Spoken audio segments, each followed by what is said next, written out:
Y a-t-il quelqu'un de vivant?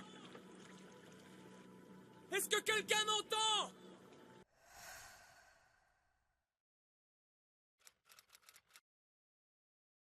Survivre.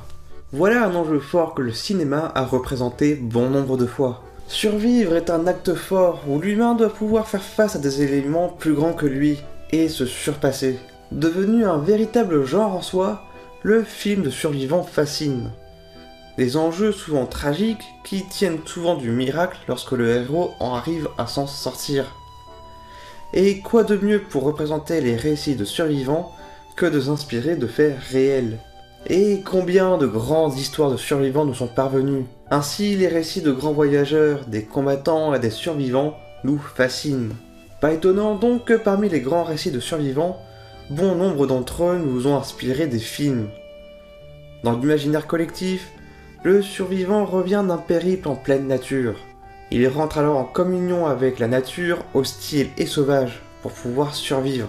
Le survivant vit alors son propre voyage initiatique, une sorte de rite de passage à l'âge adulte.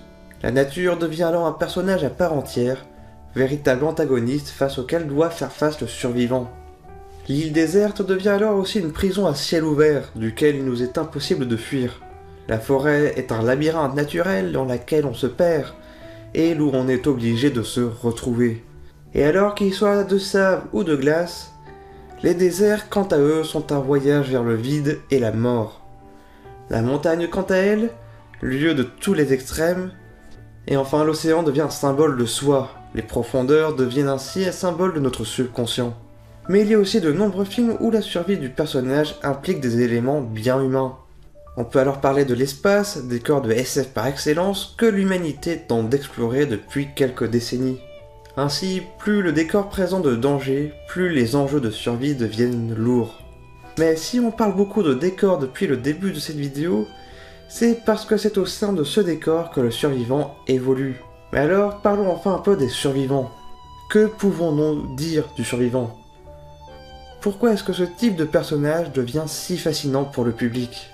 Déjà parce que le survivant doit traverser de lourdes épreuves. Passer par la survie implique énormément de choix et des dilemmes impossibles, qui arrivent souvent avec des obstacles imposés par le destin, et qui nous échappent complètement. Coincé entre la vie et la mort, le survivant captive le public, et chaque scène devient un instant de suspens, où tout pourrait basculer. Le survivant doit alors non seulement s'adapter à un environnement hostile, mais il doit aussi s'adapter à soi et aux autres, parce que survivre en dit long sur nous et sur la vie en société. On a aussi souvent cette image d'Épinal du survivant seul qui subit malgré lui la solitude, un face-à-face avec soi-même où l'on ne peut compter que sur soi. Une solitude morbide qui peut nous pousser à sombrer dans la folie. Mais il existe aussi des cas où des personnages doivent apprendre à survivre ensemble.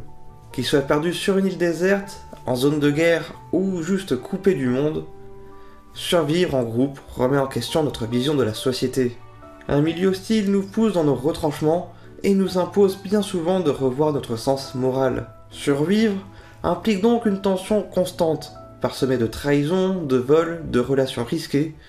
Bref, la recette idéale pour tenir le public en haleine. Mais en parlant d'humanité et de société, il y a aussi tout un pan de la survie dont on n'a pas vraiment parlé. Les catastrophes causées par les humains.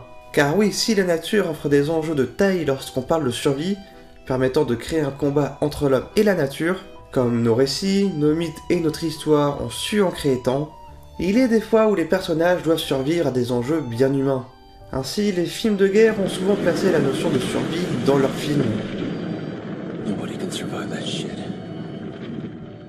Qu'il s'agisse d'orphelins perdus au milieu d'un conflit ou de soldats idéalistes, survivre face à l'ennemi est au cœur de chaque film de guerre.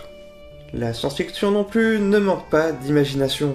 Bon nombre de films nous placent des héros contraints de survivre dans des futurs post-apocalyptiques, ravagés par des catastrophes écologiques ou des conflits nucléaires.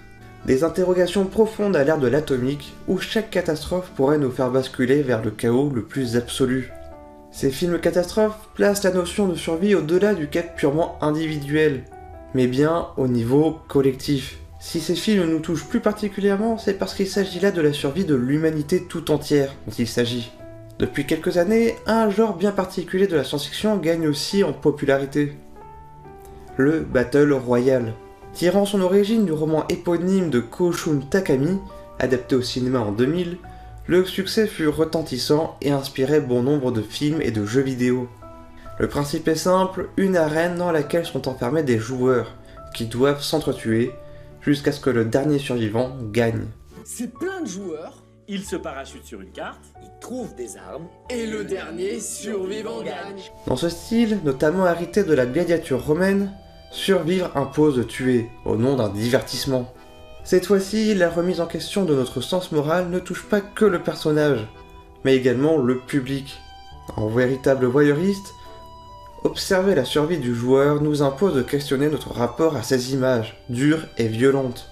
Aujourd'hui, à une heure où l'actualité peut être dure et où des millions de gens tentent de survivre à sa façon, et où l'on a accès plus facilement que jamais à des photos et des vidéos, la question du survivant au cinéma nous propose de nous questionner sur notre rapport aux images.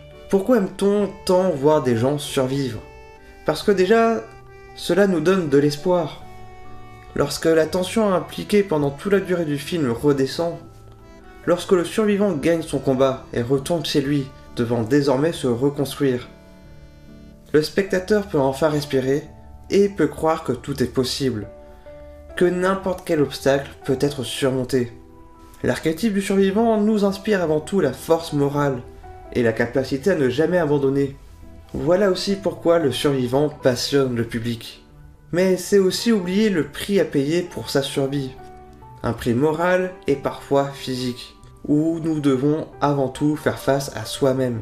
En regardant un personnage devant survivre à des milieux hostiles derrière son écran, nous nous sommes tous déjà posé la question, et si nous étions à sa place, que ferions-nous ?